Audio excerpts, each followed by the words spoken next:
Podcast. After LaRussell actually signed, he did another interview and he had some words that a lot of fans of Mr. Dwayne Carter did not like.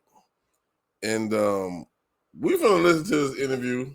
And if you want me to stop it at any point, just let me know. But LaRussell said, Wayne don't rap about shit. Let's listen to him, man. Initial introduction to music. Like, I'm going to do this. I want to make music. Like, when did it click for you way before all of that? One of my earliest memories is my sister.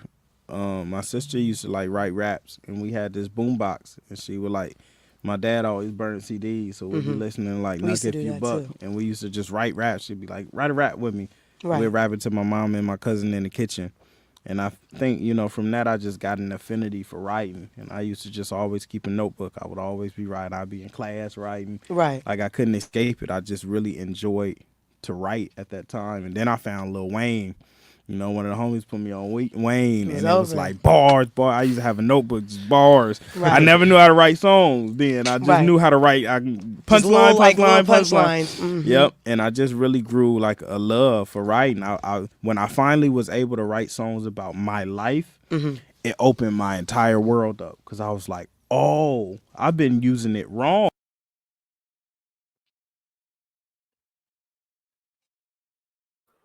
You go ahead. Yeah.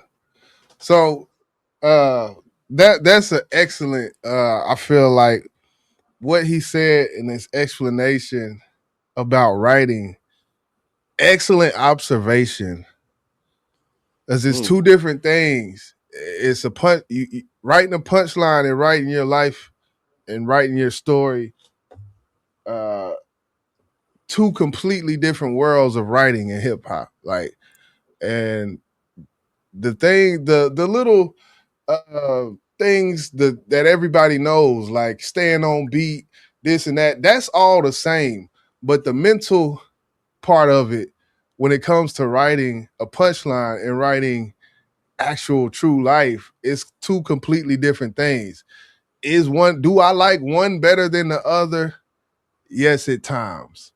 But I don't want to take away from the mental state or mindset of writing a punchline, because it's a time and a place for it. You do it on certain songs that you create. When you creating a song, you already know this song right here, I'm gonna bar it up. I'm gonna let them know how dope I am, and I'm gonna just push their ass to death. But then I'm doing another song about how I came up. How much I love my mom, the relationship I was in with this girl who shitted on me.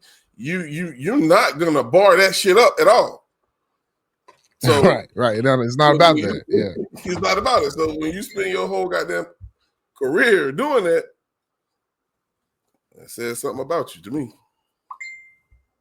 Yeah, it does. And as far as him getting into this observation, that shit takes a long time. It takes time. It just takes time and practice. So, but I want to continue to listen to it. I thought that was dope though, how he kind of broke that down. Right. I was just writing punchline. I didn't know that I could like express myself and share what I'm feeling. That changed everything for me. What was your introduction to Wayne? Man, that's tough. Mine was Back That Ass Up.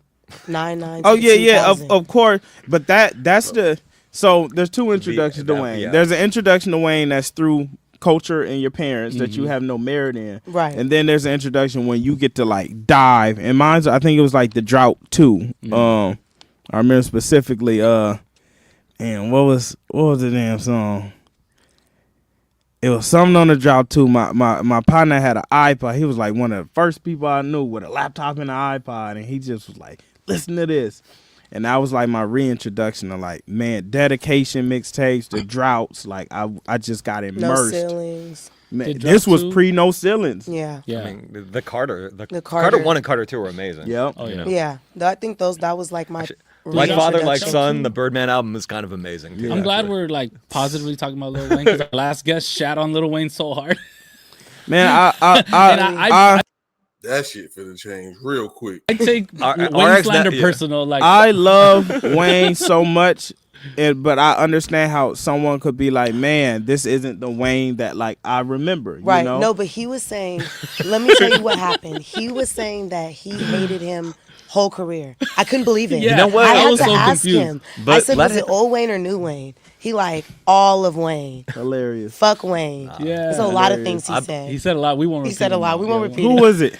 RX RX nephew. Hey, I don't even he know. has his own truth. Yeah, I gotta he respect was. it. He had a Yeah. conviction. Yeah, He had a You know, conviction. So I was like, I had a moment in my journey where I had grew a disdain for Wayne just because I started listening to everything. Like I started maturing as a human, and I'm like, damn, this nigga wasn't talking about nothing for a long time. And I like, think that's you. what I his asked him argument about that. was. He you know, like Yeah. as someone who like grew up in these communities Right. and grew up with homies who I seen want to be bloods because they following Wayne and want to be gangster and want to shoot all the gun bar and shit. Right. Like I've seen the negative that he contributed to the community. Okay. Mm. That was crazy. That was crazy. Okay. I'm glad, but like I'm glad we really not going that way in a negative light because the last person, and I'm sitting here like, damn, that shit changed quickly. What's your thoughts, man, on what he said, bro? I mean, yeah. What's your thoughts, man? What I think what he said it ties directly into what he talked about when he talked about himself. When he talked about switching, going from writing punchlines to writing about his life. That I mean, Wayne been punching. He been barring out since before Carter 1. Yeah. It's like he reached a certain point. Lights out. Block is hot. 500 degrees.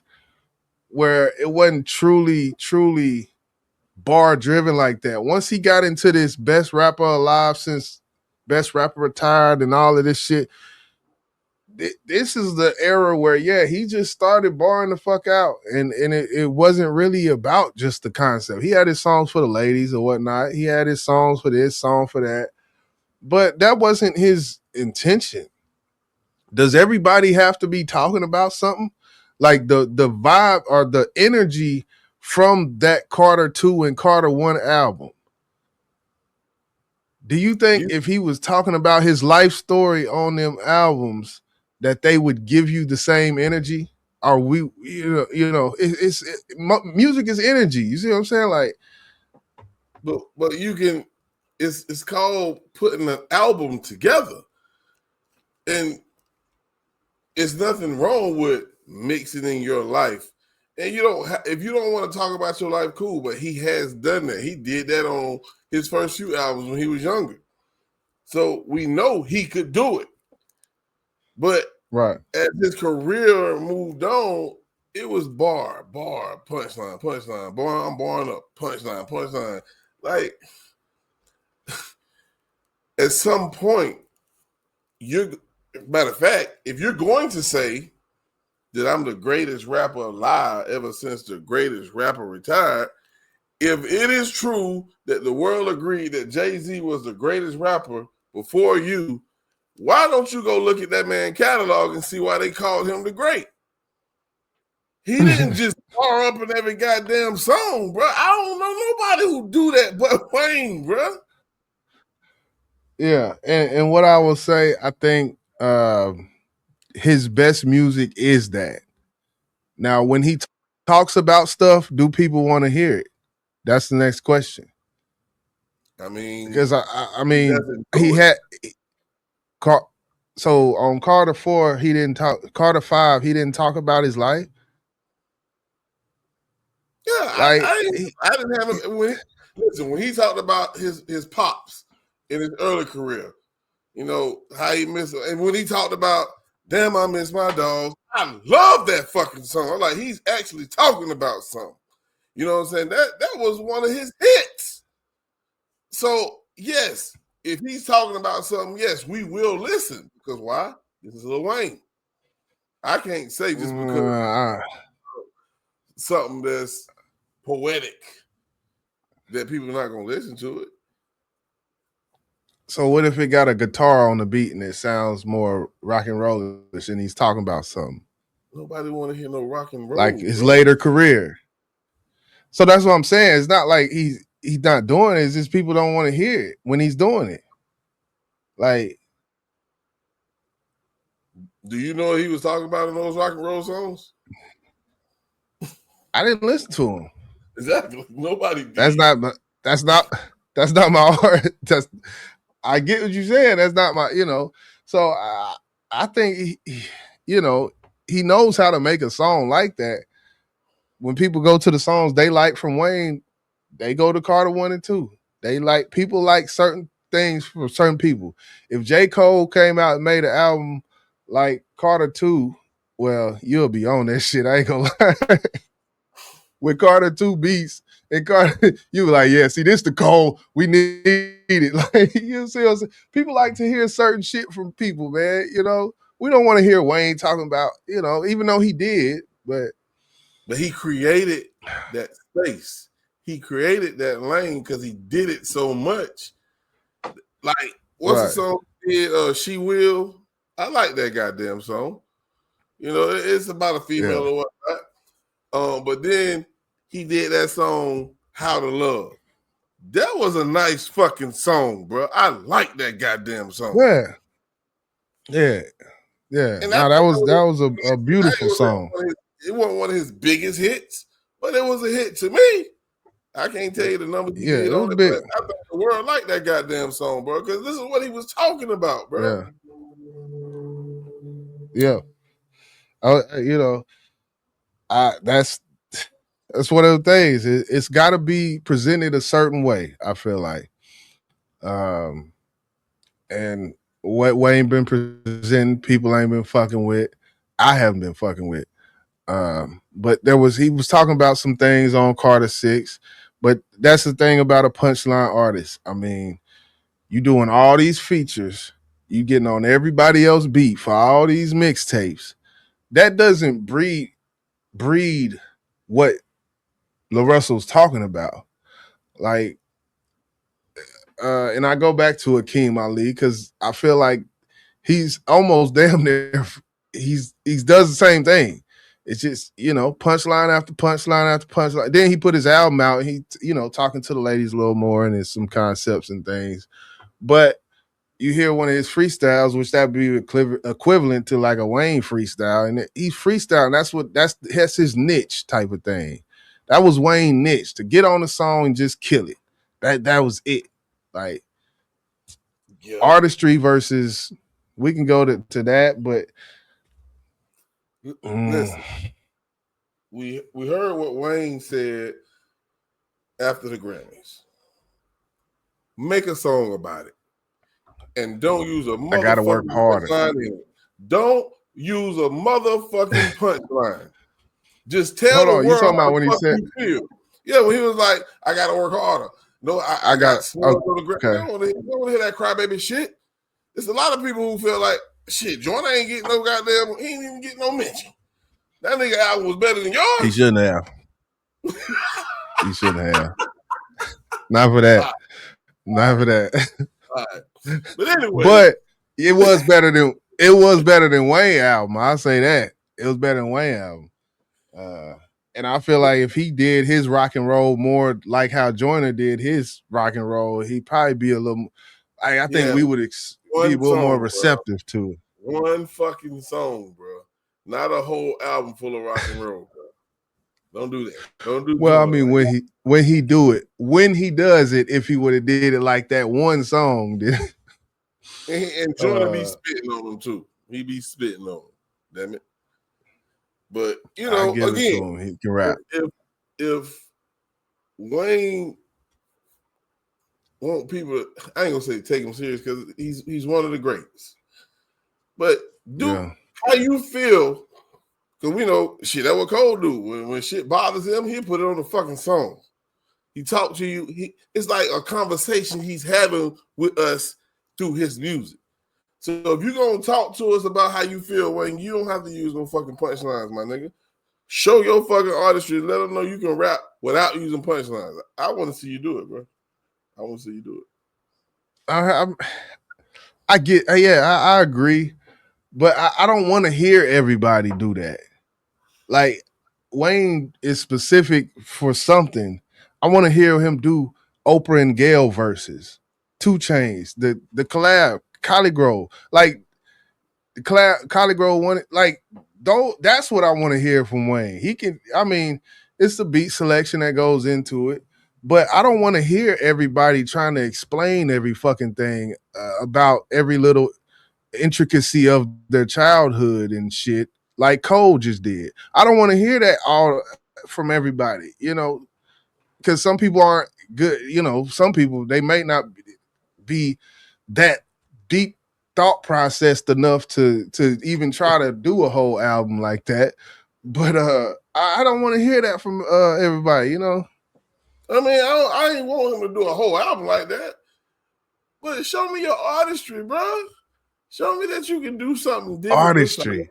Punch. You done knocked us the fuck out over your whole fucking career. You know what I'm saying? I like Wayne. I respect Wayne. But when he made that last post about, he got snubbed. No, the fuck you didn't, nigga. Carter 6 was horrible, bruh.